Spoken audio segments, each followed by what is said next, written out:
My name is Barbara Nemko, and I am queued up to learn.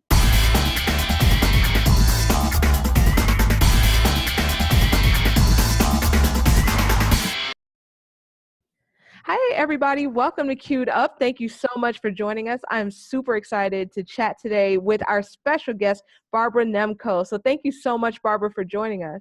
Well, thank you. It's a pleasure. Oh, it's a pleasure to have you here. So we have 3 quick questions that we're going to fire off at you. So are you ready for the very first one?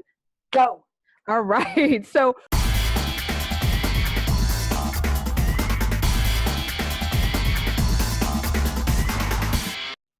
I think the possibilities that technology has opened for us are absolutely astonishing.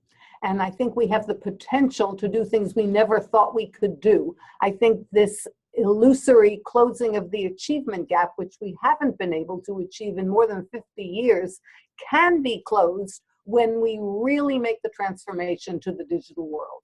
I think when kids have the opportunity to see in virtual reality what life is like at the beach, in the mountains, in another country, walking through a museum, looking at paintings up close, walking into historical sites, they get excited about things. It's not like reading about it on a flat page. It makes it real. They can go into the human body and watch digestion. Imagine watching peristalsis. That was a word.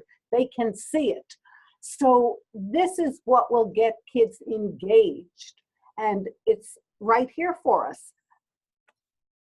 absolutely. Yes, I love the possibilities that technology brings us and how virtual reality can really take us like anywhere. So that is just amazing. Okay. So the second question I have for you is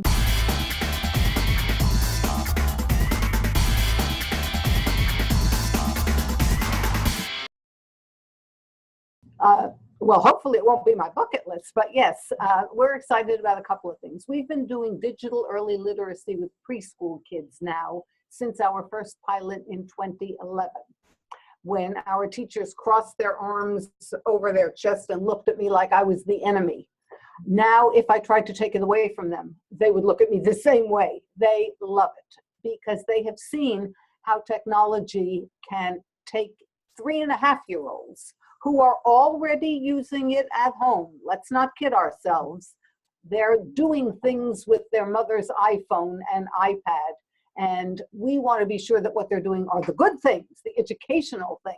So we know how important it is for kids to learn coding, and we have some wonderful programs in our middle schools and high schools. In fact, our middle school at American Canyon wins every year at the UC Davis STEM competition.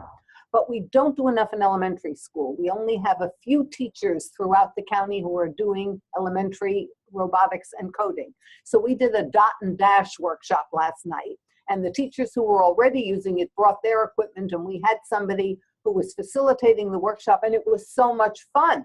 I was on the floor trying to program Dash to launch a basketball and get it in the basket.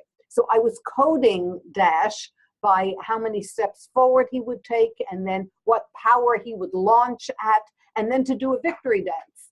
So what happens is kids have so much fun. They don't think of it as a learning exercise. It's not like open your book. They think they're just playing, but they are learning so much about coding. And then when they get further along, they won't be terrified of it. They'll be excited. And that's where jobs are. 68,000 jobs unfilled in coding in California because they can't find people with the technical skills.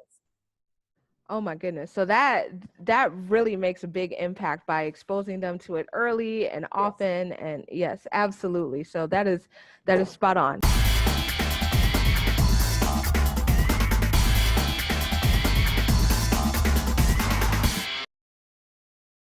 That you can be the world's best advocate for technology, even if you still can't use your iPhone without help. It's not about you being the technical person. It's about you being the cheerleader, you being the person who facilitates, who brings together the people who know how to do it with the people who want to learn how to do it.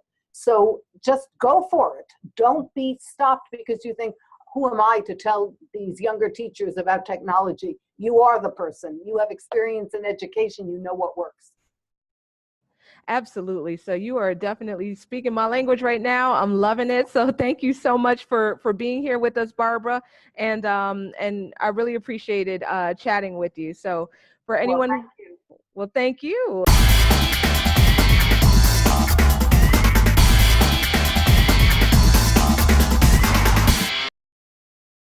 Fabulous. I love it. And is there anything I didn't ask you that you wanted to add? Um, no, unless you want to know that I love to do community theater and have two granddaughters who I absolutely adore. Oh, that's perfect.